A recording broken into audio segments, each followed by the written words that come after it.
Hi, I'm Walter Spires, and I want to thank you for taking the time to watch this video. Part 1 is entitled All Men Are Desperate, Whether They Admit It or Not. We're going to focus our attention initially on 4 biblical characters we know very well: Abraham, Jonah, the rich young ruler, and the thief on the cross. We're going to learn a little bit about what we have in common with them, and I hope you enjoy it. Now, let me start tonight with some sobering statistics. I mean, this is kind of maybe not the best way to start off a lesson, but I think you'll see the point as we go through this quickly. 11 million men have alcohol, drug, pornography, and other addiction issues. 11 million. 1.2 million men got divorced last year.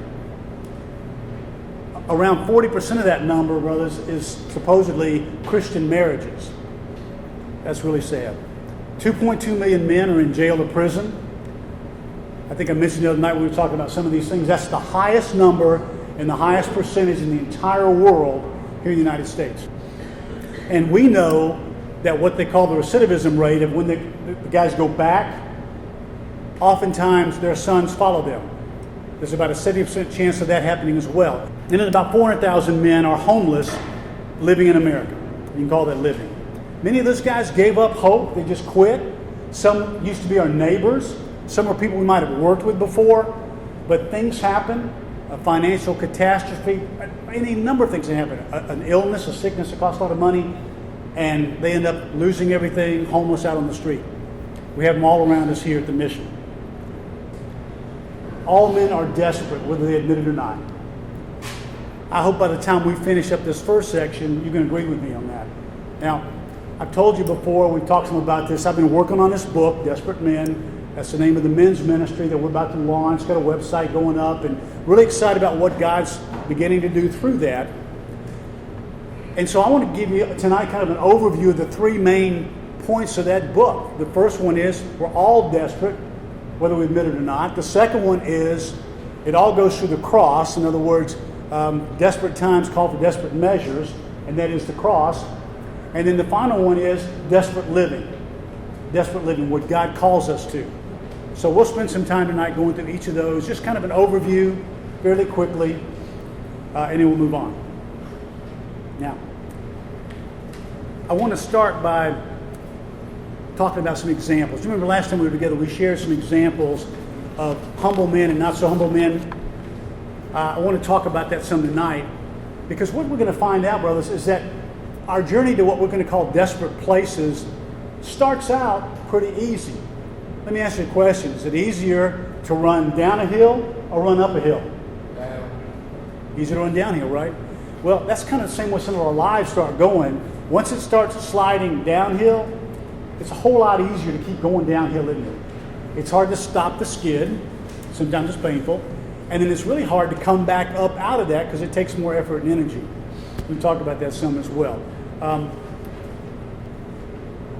When you were a kid, I was thinking about this the other night. When I was a kid out playing, when you were a kid playing, you're playing in the summertime. You're out there and you daylight, the days are long and the sun's out a long time, and you keep playing hard and playing hard. You got a game going on, and your mom's calling you in or something, and you don't want to go, and you stay and you keep playing and playing, and eventually the sun goes down, it gets dark, and you're playing in the darkness. And all of a sudden you say, whoa, where'd the sun go? It's not daylight anymore. I'm out here in the darkness now. There is no more sun. And that's kind of what happens to some of us in our lives. We start slipping. The sun's all around us. We've got that daylight around us. Things are going well.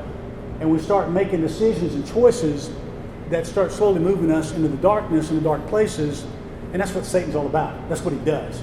And once he gets a toehold on our lives, once he starts down that path, he wants to see it continue. And continue like a snowball. Snowballs build a lot bigger going downhill than they do uphill, don't they? And they go a lot faster. And that's what happens in some of our lives. So we're going to talk about that tonight. Let's look for a minute. I've got some of the verses here spelled out for you. But let's look at 4 guys. Let's just look at 4 men briefly. You know all 4 of them? And we're going to look at what got them into desperate places and the decisions they made to demonstrate they're just truly desperate men, just like us. Now, who's Abraham? Who's Abraham? The father of the nation of Israel, right? God said to you, I'm going to birth a nation, and he did to Abraham. But here's what happened. Abraham got that promise, and 20 years later, he still didn't have a son. And so Sarah, his wife, who decided she could not bear children because she never had one, and she's an old woman now, decides that, well, we'll fix that. So she goes and finds her handmaid, Hagar, and she says, you go in there and lay with Abraham. Y'all conceive, make a son, and it'll be good. We'll have an heir then. At least we'll have an heir. Because in those days, if someone didn't have an heir, then they could do that. So she went in, lay with Abraham, got pregnant, they had a baby, had a son, named him Ishmael. Good. And took things in their own hands. Well, guess what? A few years later on down the road, Sarah finds out she really is pregnant. And God did keep his promise after all. And so now what are you going to do? Because Abraham's been loving on this young man Ishmael, but he's not the real legitimate heir and son, right? Because Isaac now is. And so Sarah, who started all this, said, well, wait a second, you got to get rid of them. I don't want them around. Drive them out. And Abraham didn't want to, but he did. And that's what created huge issues that follow the nation of Israel and follow us today. Because who was Ishmael? Do you know who Ishmael was? Ishmael became the father of the Arab nations. Well, the Arabs and the Jews have never gotten along in history, right? And that's what happened. The consequence of that bad decision on Abraham's part led to this thorn in the flesh of Israel, not just in biblical times, but even now today, right? They continue in the Middle East, have these issues, and it all goes back to this. Isn't that interesting? Consequences, brothers, will follow you around. God will forgive any sin, but the consequences of those sins sometimes follow us around for a long, long time. And we need to be mindful of that. Jonah. What do we know Jonah for? What's Jonah most famous for? Swallowed by a big old fish. Why? Jonah 1:1. God told Jonah to go where? Nineveh. What was Nineveh? The wickedest cities. We don't have a sin city like Nineveh was a sin city. It was bad. And Jonah said, I don't think so. So he told God no. And what does he do? He jumps on a ship, goes the exact opposite direction, and all of a sudden, he finds himself out at sea, and God sent a storm to follow him. How far do you think you got to run away from God? Long way? I mean, we can't do it, right? Not possible? Not possible. Jonah finds himself, and you know the story well, in that ship, storms raging, just going crazy. The sailors are scared to death. They cast lots, was what they did back in those days, and the lot fell to Jonah. And Jonah says, okay, I'm sorry, it's me. I ran from my God. I'm going to go to Nineveh. I tell you what, if you'll just throw me overboard, everything will be cool. I promise everything will be cool. And they didn't really want to do it. They said, okay, fine, throw him overboard. He said, well, I'll just drown. I don't have to go to Nineveh. I'll be dead. I'll just drown. Well, guess what? When God wants you to go somewhere, what does he do? He sends a big fish. And Jonah spent 3 days in the belly of that fish doing what? What do you think he was doing in there? Doing what? What do you think he was doing in there? That's what I've been doing, right? I've been praying a lot. Praying that fish didn't digest me. Praying that fish didn't decide to just chomp on me and regurgitate me back out or something. And so eventually, that's what God did. God had him spit him back out. Jonah repented and did what he was supposed to do. But it was that defiant disobedience, his decision to just go the other way when God told him something, that got him into trouble. Led him to desperate places. Who's next? The rich ruler. We don't know who the rich ruler is.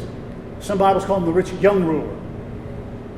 The rich ruler was a guy that had it right. He had a good question. What did he ask Jesus? He said, what do I got to do to be saved? That's a good question. Now, what's hard to tell, I couldn't tell, and I've not read anything on it, says is whether or not he was asking a great question or whether he was just sucking up to the teacher. Because he's a rich guy. You know, rich guy's really proud. He's dressed really fine. He struts into that crowd, and trust me, there wasn't anybody else in that crowd dressed like he was. These are poor people following around Jesus, thinking he is going to save them from the Romans. Not save them from their sins, save them from the Romans. That's what they wanted. That was their main thrust. That's what they wanted to see Jesus do. This guy figures out, this guy's a religious man. Let me go ask him. He says, what have I got to do to be saved? And Jesus says, it's easy. Go sell everything you've got, give it to the poor, come join me. When you've got nothing left, come join me. And you know how the story goes. That didn't sit real well. And the Bible has a great phrase of it as it ends this story. He went away sadly, very sorrowful. Why? And he just says these words, for he was a very rich man. He walked away from it. Jesus, in the business world we call it, he offered him a term sheet. Here's the deal, here's the offer. And the guy wouldn't accept the terms. And he turned and walked away. The fourth guy I want to touch on briefly is the thief on the cross. Again, we don't know the name. How many thieves were there on the cross by Jesus? 2. What is really interesting when you study these passages in parallel, 2 of the Gospels tell us that both thieves initially were hurling insults at Jesus just like the crowd was, just like the Romans were. They both were. Now, I don't know if you knew that part of the story. It was foreign to me until a number of years ago, because I always thought, well, this is one guy was a good guy and he just repented and all that. Well, no, initially, he also did the same thing. But as he keeps listening to Jesus on the cross, and he hears that amazing, amazing prayer, Jesus' last prayer, that he said, Father, forgive them, for they know not what they do. Something happened. Because then we hear, what we see next is this thief now saying, Jesus, when you go into your kingdom, will you remember me? In other words, he's acknowledging Jesus' lordship. He's saying, I'm a sinful man. He had already told the guy in the crowd, he said, look, we deserve what we've got. We're sinful men. This guy never did anything. And the longer he hangs there with him, somehow the Holy Spirit must have been working on him to transform him, and that he ends up repenting on a cross, dying, and asking Jesus to take him to heaven. And the even more amazing thing is, Jesus says, look, this very day, you'll be with me in paradise. There's not a more desperate place in the world than a cross.